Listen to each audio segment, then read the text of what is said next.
Allah has given us a deen in which we have to take other people into consideration all the time. You have to be the best to your parents. You have to be the best to your spouse. Your children have rights over you. Your neighbor has rights over you. You have to say salam to your Muslim brother. So consideration for other people and being mindful of other people is a huge part of our deen. But there is a component of our deen in which you have to pretend nobody exists. Nobody matters. Not even my parents, not my loved ones. In fact, even my own personal feelings don't even matter. What is that one teaching? Allah Azza wa Jalla says, "Man ihtada fa innama yahtadi li nafsihi." Whoever is going to commit to guidance is only doing so for their own benefit. You see, we have to take a lot of social matters into consideration when we make any other decision, even if you leave Islam on the side. When you are going to consider, for your son or your daughter, you're considering a proposal for marriage, you're looking at the family, you're looking at what this one's going to say, what that one's going to say. Are people going to raise a finger? What's our reputation going to be like? People consider social phenomena. What kind of gifts are we going to give? What kind of car should we get? What kind of neighborhood should we live in? What information should we tell people, not tell people? We're always thinking about the perception others are going to have of us. For some people, it plays a huge part in virtually every decision that they make. Sometimes you have to make a decision and you think twice about, what are my kids going to think? What is my wife going to think? What's my husband going to think? What are my parents going to think before I make this choice? Whether it's a financial decision, an education decision, any other kind of decision. But there's a certain set of decisions in which Allah has expected you and me to do something. Allah has decreed that certain kind of money is haram. And you already know what it is. You don't need an exhaustive explanation on what kind of earnings are haram. Allah has already explained certain kinds of food is haram. Allah has already made clear certain kinds of actions are haram. Certain kinds of environments are not acceptable. They violate this deen. So you and I already know, because the list of things that are prohibited is very small and is also very clear. There's no confusion about what's wrong in this deen. And everything that's wrong has been elaborated without any doubt. It's not complicated. And it's not complicated because this deen is supposed to be for all of humanity. So it's pretty straightforward. But sometimes our family, society, people's pressure, whatever it may be, other human beings start impacting our decision, and we start bending our commitment to what is right because it will offend someone else. In those kinds of moments, the thing that Allah is teaching us, the mindset that Allah is teaching us is very powerful. I have to pretend that no one else is around. It's just me and Allah. And He expects me to live by certain kinds of guidance, and I'm going to do this entirely for myself. When I obey Allah, it is entirely selfish. It has nothing to do with anyone else. No one's feelings matter. No one's anger matters. My own preferences don't matter. My culture doesn't matter. What country I come from doesn't matter. Somebody's going to think I'm loyal. Somebody's going to think I'm disloyal. None of that. All of that gets erased because it's just me and Allah. It's just me and Allah. That's the only reason I'm following this guidance. That doesn't mean that I get to be ruthless and inconsiderate to others. But no one gets to compromise what I know to be right and wrong with my Rabb. And if somebody wants to get upset with me, well and good. Let them be upset. My Rabb is not angry with me. My Rabb is not upset with me. A lot of times, because we are now in a social media kind of environment, people are expressing their personal lives, they're broadcasting personal things about themselves like they've never done before. People want to publish what they're eating, or what they felt that day, or how they woke up, or what they worked with. Like, nobody used to care or really be concerned with any of this, but now we need to broadcast virtually every part of our lives to others, right? And in that broadcast kind of environment, there's a new kind of discussion that's taking place. There's a new kind of thought process that is emerging. And what is that thought process? I used to pray, I used to be good, I used to do this, this, and this, but then, these Muslims, they hurt my feelings.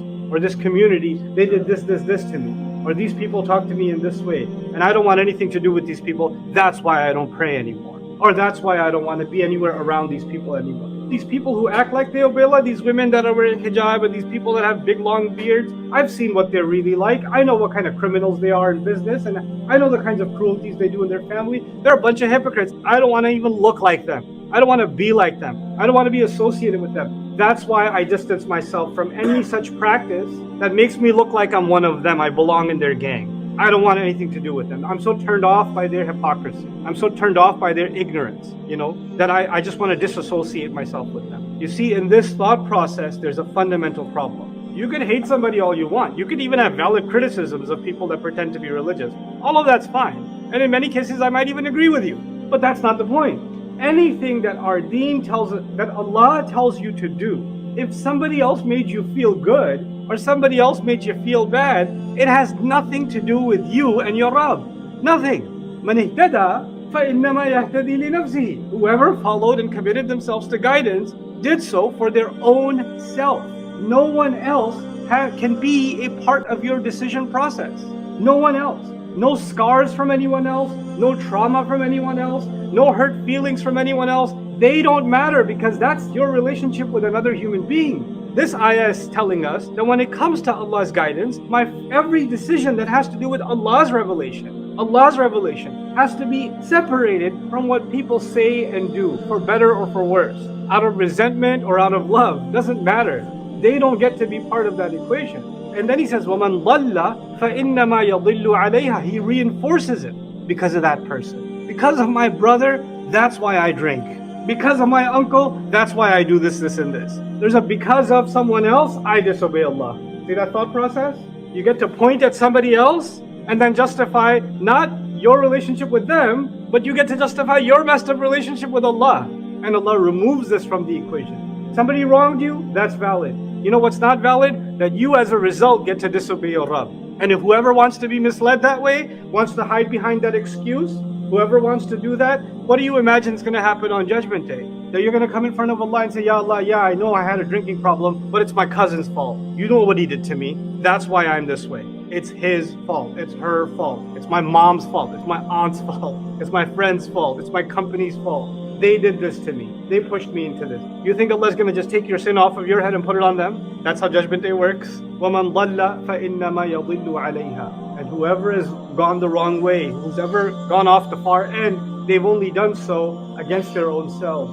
وَلَا تَزِرُ وَازِرَةٌ وِزْرَ أُخْرَى. And no one that carries any burden. Listen to these words. I pray you and I internalize these words. No one that carries any burden is going to be carrying the burden of anyone else. There's young people in the audience today. I can tell you, if your parents never told you that you're responsible, if your parents never nagged you to pray or stay away from haram things and all that stuff, whether they do or not, whether you think that's annoying or not, whether they never said a single word to you, you're still responsible. Allah has made every human being intelligent enough, smart enough, capable enough to find the right way themselves.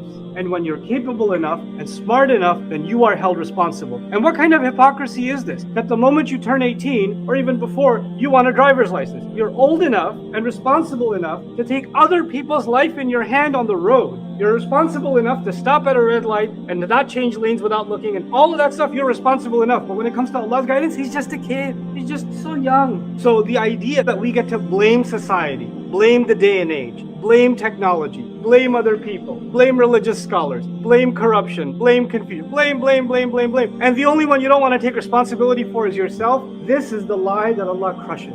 He crushes this lie. وَلَا تَزِرُ وَازِرَةٌ وِزْرَ أُخْرَى. No one that carries a burden, meaning every one of us are in fact carrying a burden, is going to be carrying the burden of anyone else. You'll get to blame your emotional state for your action. I'll get to just say, Ya Allah, I was in a really bad place. That's why I was doing that, and that's why I'm still doing it. Ya Allah, astaghfirullah al-azim, just one more drink. No. Because it's her fault. This line of reasoning has to stop. This corrupt thinking is more dangerous than the sin itself. So he says, وَلَا تَزِرُ وَازِرَةٌ وِزْرَ أُخْرَى. Notice how many times this notion has been reinforced. First he said, مَنِ اهْتَدَى فَإِنَّمَا يَهْتَدِي لِنَفْسِهِ. That would have been enough.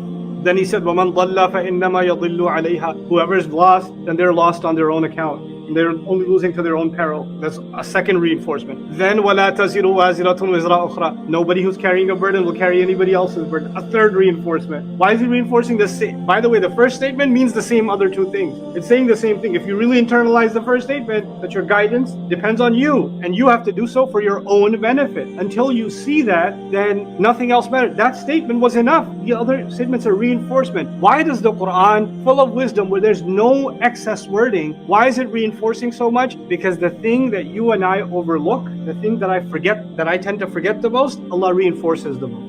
The thing that's easily forgotten is the one that's hammered in more. That's why taqwa is talked about so much in the Quran. Over 200 times taqwa is being talked about. Why? Because you and I lose sight of it very quickly, right? So this is why this needs to be drilled in your head and mind. We enjoy a great deal of independence today that maybe the history of humanity has never seen. What do I mean by that? Even if you're like living at home with your parents or with family and you're not financially independent, you have a device that gives you access to the entire world and to virtually anything. You're constantly in a position to make whatever choice you want. With your mind, with your eyes, with your tongue, with your hands, you're able to make whatever choices you want. You have access to everything. And choice is a huge responsibility. But it doesn't feel that way when you don't see the consequences of your choices. When you just say whatever you feel like, you type up whatever you feel like, you blurt out whatever you feel like, you browse whatever you feel like. You don't feel like there's any consequence to your choices. I don't feel like it because it's split-second decisions. Quick hit of the endorphins, right? You just get a quick hit, you get a quick, dopamine high, then you move on to the next hit, right? And if we don't realize that this is going to lead us down a very dark path, a very terrible path, in which guidance will be taken away from us. If you pretend to be helpless, that's the last kind of, trick in the shaitan's book on this. If you're done blaming everyone else for your own misguidance, and you lost all the candidates you could blame, then you come back to yourself and say, this is just who I am. What can I do? This is just how Allah made me. I can't help myself. Really? You can't help yourself. Allah made you incapable of carrying a burden. Is that what you're saying? He called you a wazira. He called you someone who can carry a burden, but you decide to call yourself someone who cannot carry a burden? When He says, "La tukallifu nafsun illa wus'aha," Allah does not burden anyone except they can hold it, they can carry it. He made me responsible. He made you responsible. If no one else ever told you that you are responsible, the fact that Allah revealed it is enough. And if we pretend we never heard about this, and we never realized it, and we never lived by it, you can live for pretend only so long until you have to stand in front of Allah and explain yourself. On Judgment Day, a person is being told to open up the record of their own life, everything they did. And Allah is telling this person, "Iqra' kitabak," read your own book. Read your own book. This is what you did. "Kafa bi nafsika al-yawm 'alayka hasiba." Today, you are enough as an accountant, as an auditor against yourself. You are enough as an auditor against yourself. That's what Allah is saying to every human being on Judgment Day that forgot this teaching. Take guidance for your own self. Become selfish when it comes to guidance. Become scrupulous, uncompromising when it comes to Allah's guidance. It doesn't matter who gets hurt. It doesn't matter what pains you have to go through. It's worth the pain now. It's worth the energy exhaustion now. It's worth losing the friends now. It's worth being called the names now. It is not worth what you're going to be facing then. All the people whose loyalty makes you compromise Allah's guidance will be running away from you and me on Judgment Day. I don't want to be fooled by those kinds of loyalty.